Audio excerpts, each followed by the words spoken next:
अस्सलाम वालेकुम स्टूडेंट्स, क्या हाल है आपके। आई होप सो आप सारे ठीक होंगे। वेलकम करते हैं आपको पाकिस्तान के most authentic and accurate knowledge providing forum the complete test online में। अच्छा, सबसे पहले तो आप अपने मोबाइल की स्क्रीन को फुल स्क्रीन कर लें और वीडियो की क्वालिटी को थोड़ा सा बढ़ा लें ताकि आपको बातें ठीक से समझ आ सकें। देखें जी, तहसीलदार के हवाले से इंग्लिश की तैयारी करवाना स्टार्ट कर दी अल्हम्दुलिल्लाह हमने। और यहाँ पर आपको टॉप 50, टॉप 100 हर टॉपिक के क्वेश्चंस करवाए जाएंगे। सबसे पहले वन वर्ड सब्स्टिट्यूशन में आपको तैयार करवाने जा रहा हूँ। डेली ये 10 वन वर्ड सब्स्टिट्यूशंस आपको करवाए जाएंगे एक्सप्लेनेशन के साथ, और ये इंशाल्लाह आपको बातें समझ भी आएंगी। टोटली ये 50 या 100 में कराऊंगा। इस तरह हर टॉपिक के मैं 50 या 100 क्वेश्चन से आपको ये आइडिया हो जाएगा कि क्वेश्चंस किस तरीके से आने वाले हैं, और थोड़ा सा आपकी प्रैक्टिस भी हो जाएगी। तीसरे नंबर पर आपको सिलेबस आउटलाइन भी पता चल जाएगी। तो सबसे पहले जो सिलेबस में आने वाले सबको आपको मालूम भी होगा कि वो वन वर्ड सब्स्टिट्यूशन है, बड़ा इंपॉर्टेंट ये पॉइंट है सिलेबस का। तो इसको हम शुरू करते हैं क्वेश्चन नंबर 1 से। बिस्मिल्लाहिर्रहमानिर्रहीम। Medical study of skin and it's disease. आप अगर जिल्द के बारे में पढ़ते हो और जिल्द की बीमारियों से मुतालिक पढ़ते हो तो उसे आप मेडिकल में क्या कहते हो? डर्मेटोलॉजी इसको कहा जाता है। और अगर किसी को स्किन डिजीज हो जाए तो वो हमेशा डर्मेटोलॉजिस्ट के पास ही जाते हैं, ठीक है ना। ये बाकी एंडोक्रीन क्रायोनोलॉजी और ऑर्थोपेडिक्स ये डिफरेंट चीज़ें हैं। तो ऑप्शन ए ही यहाँ पर करेक्ट होगा। पहला क्वेश्चन मैंने बिल्कुल सिंपल सा उठाया है, तो ये आप सबको मालूम भी होगा। Medical study of skin and it's diseases is called dermatology. तो ऑप्शन ए आपके पास करेक्ट हो जाएगा। ये आपके पास देखें ग्रीन हो गया, चेक कर सकते हैं आप। नेक्स्ट क्वेश्चन की तरफ चलते हैं। क्वेश्चन नंबर 2 है आज का हमारे पास। A person who brings goods illegally into the country. Goods से मुराद यहाँ पर चीज़ें हैं। अगर कोई शख्स अपने मुल्क में इलीगली तरीके से इसे लेकर आता है तो स्मगल करता है, तो आप उसे स्मगलर कहते हैं। Importer, exporter, fraud, smuggler. तो पहले 3 ऑप्शन बिल्कुल इररेलेवेंट हैं, तो ऑप्शन डी ही आपके पास सही आंसर होगा। अ person who brings goods in smuggler. तो ऑप्शन डी आपके पास यहाँ पर सही आंसर होगा। ये देखें ग्रीन हो गया आपके पास ये। नेक्स्ट क्वेश्चन नंबर 3 की तरफ चलते हैं हम जल्दी से। One who is determined to at full vengeance for wrong done to him. इसकी एक्सप्लेनेशन आपको मैं बता देता हूँ भाई। वेंजेंस का मतलब होता है इंतकामी कार्रवाई करना। रॉन्ग डन टू हिम, अगर किसी शख्स के साथ आप कुछ बुरा करें और वो आपको माफ़ ना करे बल्कि उसका बदला ले, तो उस बंदे को हम क्या कहते हैं, ये वो यहाँ पर बात कर रहा है कि one who is determined to exact full vengeance for wrong done to him. कोई ऐसा शख्स कि अगर उसके साथ कुछ भी गलत या बुरा किया जाए तो वो माफ़ ना करे बल्कि उसका पूरा पूरा बदला ले, तो ऐसे बंदे को कहते हैं इंतकाम लेने वाला, इंतकामी कार्रवाई करने वाला। और उसे इंग्लिश में कहा जाता है विंडिक्टिव। ऑप्शन बी यहाँ पर ठीक हो जाएगा। तो ये देखें आपके पास ग्रीन हो गई है ये लाइट। तो one who is determined to exact full vengeance for wrong done to him is called vindictive. उसे हम विंडिक्टिव। तरफ चलते हैं। क्वेश्चन नंबर 4 है आज का हमारे पास। One who dabbles in fine arts for the love of it and not for monetary gains. कोई ऐसा शख्स जो आर्ट्स का काम शुरू करता है, आर्टिस्टों से रिलेटेड फ़न से मुतालिक कोई भी काम करे, लेकिन वो सिर्फ उससे मोहब्बत की वजह से काम करे और उसका कोई भी मॉनिटरी गेन हासिल करने का कोई मकसद ना हो। मॉनिटरी गेन से मुराद होता है कि पैसे कमाना। वो सिर्फ प्यार करता हो फ़न के साथ, फ़नकारों के साथ, और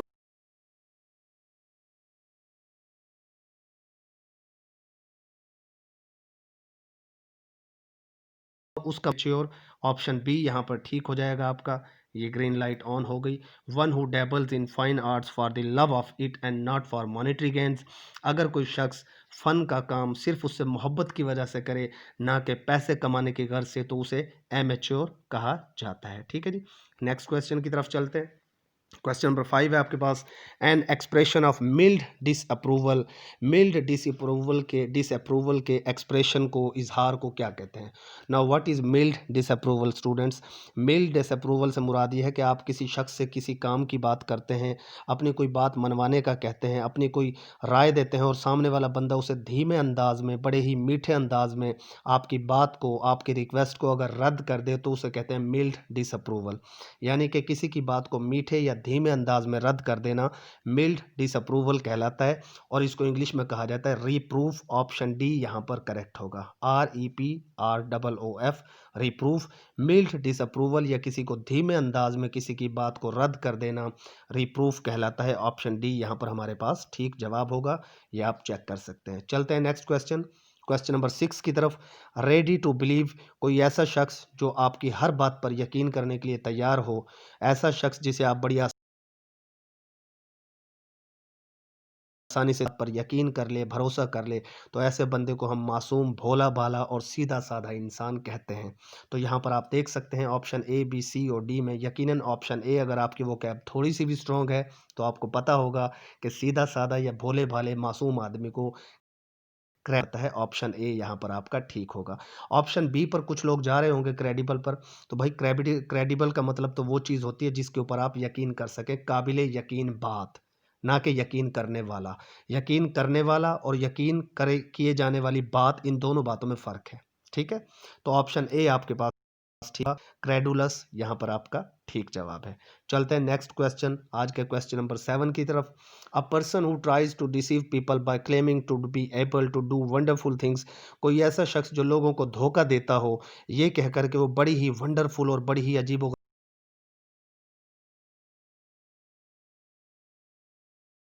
गरीब, बड़ी ही अजीबो गरीब चीज़ें करके दिखा और कहता है कि जनाब मैं ये कर सकता हूँ, तो भाई उसे मदारी कहते हैं, और मदारी को इंग्लिश में ट्रिकस्टर कहा जाता है। ऑप्शन ए यहाँ पर ठीक है। आपने देखा होगा अक्सर पाकिस्तान की बातें बड़ी चलती हैं। अच्छा, एक छोटा-सा वाक़या सुना रहा हूँ, वीडियो ज़्यादा लंबी नहीं होगी, थोड़ा-सा ध्यान से सुनिएगा, आपको मज़ा आएगा। तो मैं एक टीचर हूँ, मैंने अपने स्टूडेंट्स को भी ये बात सुनाई थी। कहते हैं कि कभी कोई अंग्रेज़ पाकिस्तान में आया था, उसने देखा कि फाटक अचानक से बंद हो गया। तो उसने अपनी गाड़ी रोकी ना, तो वहाँ पर एक साइकिल वाला पाकिस्तानी खड़ा था। जैसे ही फाटक बंद हुआ, साइकिल वाले ने वेट नहीं किया, उसने साइकिल अपने कंधे पे उठाई, सर पे उठा के वो उसने जनाब गया। तो उस अंग्रेज़ ने कहा भाई ये जो पाकिस्तानी कौम है ना, इसको कोई भी तरक्की करने से नहीं रोक सकता। आप देखें कि यार ये जो साइकिल वाला है इसने टाइम की कितनी कदर की है। बड़ा मुतासिर हुआ वो अंग्रेज़। लेकिन जैसे ही फाटक आपका खुला और थोड़ी देर बाद जब उसने क्रॉस किया फाटक को, उस बंदे ने, अंग्रेज़ ने, तो आगे जाकर देखा तो वही साइकिल वाला एक मदारी का तमाशा देख रहा था। ठीक है ना? फिर वहाँ सर पकड़ा कि यार मैं क्या सोच रहा था कि ये कौम टाइम की कदर करती है और ये मदारी का तमाशा देखने के लिए खड़ा हुआ है। ठीक है? फिर उसने वहाँ से कहा, उसने अपनी राय बदल ली, उसने कहा कि नहीं यार ये कौम कभी भी तरक्की नहीं कर सकती। ठीक है? तो भाई टाइम की कदर करें। ट्रिकस्टर ट्रिकस्टर जो लोग होते हैं उनके चक्करों में आता है वो मदारी कहलाता है, ट्रिकस्टर कहलाता है। ऑप्शन ए यहाँ पर आपका ये ठीक होगा। ठीक है जी? इसको मैं यहाँ से चेक भी करवा देता हूँ आपको। ये देखें, ये ग्रीन लाइट ऑन हो गई है। चलते हैं नेक्स्ट क्वेश्चन की तरफ। क्वेश्चन नंबर आपके पास है ये जनाब 8। अ बिल्डिंग फॉर स्टोरिंग थ्रेश, अनाज को स्टोर करने के लिए जो जगह होती है उस जगह को क्या कहते हैं? तो भाई उसे ग्रैनरी कहते हैं, गोदाम कहते हैं, अनाज का गोदाम। स्टोर एक अलग चीज़ है, स्टोर में आप कोई और चीज़ भी स्टोर कर सकते हैं, वहाँ तो आप फर्नीचर भी स्टोर कर सकते हैं, टूटा-फूटा सामान भी, तो स्टोर नहीं होगा। इसका ऑप्शन आपका ग्रैनरी यानी कि ऑप्शन डी ही होगा। तो आप इसको चेक कर सकते हैं। ये कुछ नोटिफ़िकेशंस बीच में आ रहे हैं क्योंकि आज मैंने इंटरनेट ऑन कर रखा है, इस वजह से ना। नेक्स्ट मैं कोशिश करूँगा कि ये सामने नहीं आएँगे। चलते हैं नेक्स्ट क्वेश्चन, क्वेश्चन नंबर 9 की तरफ। To accustom oneself to foreign climate, अगर कोई शख्स बाहर के ममालिक में जाए और अपने आप को वहाँ के ममालिक के वहाँ के मौसम के मुताबिक अपने आप को ढाल ले, तो उसे क्या कहेंगे? इस आदत को क्या कहेंगे? इसे आप कहेंगे एक क्लाइज करना। ऑप्शन डी आपका ठीक हो जाएगा, यानी अपने आप को बाहर के मौसम के मुताबिक ढाल लेना। आप फॉरेन कंट्री में अगर ना भी जाए ना, आप किसी दूसरे इलाके में जाएं, ठीक है,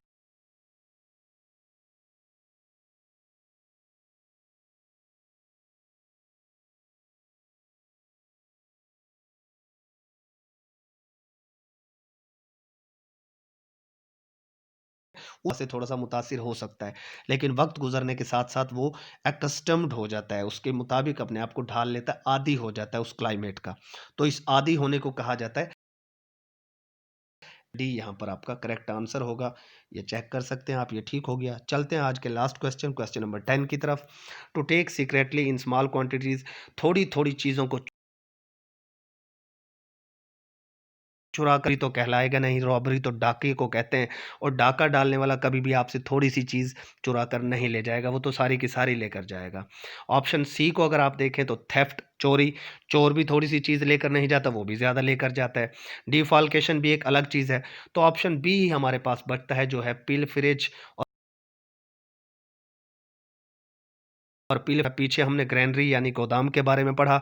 तो मेरे भाई, अगर आपका अनाज का गोदाम है और आपका कोई मजदूर अपने बच्चों को वहाँ से खिलाने के लिए थोड़ा थोड़ा सा दाना चुरा कर ले जाए, अनाज चुरा कर ले जाए, तो आप कहेंगे उसने वहाँ पर पिलफरेज की थी। तो वहाँ पर उसने कोई रॉबरी या थेफ्ट नहीं की थी। इसलिए बराह करम ऐसे लोगों को सज़ा देने से गुरेज करें। जो बड़े बड़े चोर हैं ना, उनको सज़ा दिलवाने की कोशिश करें। तो बेचारा जो पिलफरेज कर रहा है ना, वो तो थोड़ी थोड़ी सी चीज़ लेकर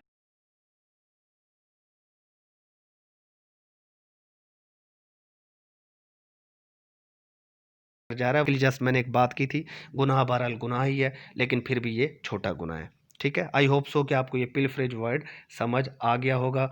नेक्स्ट वीडियो में इंशाल्लाह आपको नेक्स्ट वन वर्ड सब्स्टिट्यूशंस कराएंगे, और मैं टॉप 50 आपको करा रहा हूँ, टॉप 50 या टॉप 100। ठीक है ना, तो इंशाल्लाह ये काम आने वाले हैं। नेक्स्ट वीडियो तक के लिए अल्लाह हाफिज़, खुश रहिए, आबाद रहिए।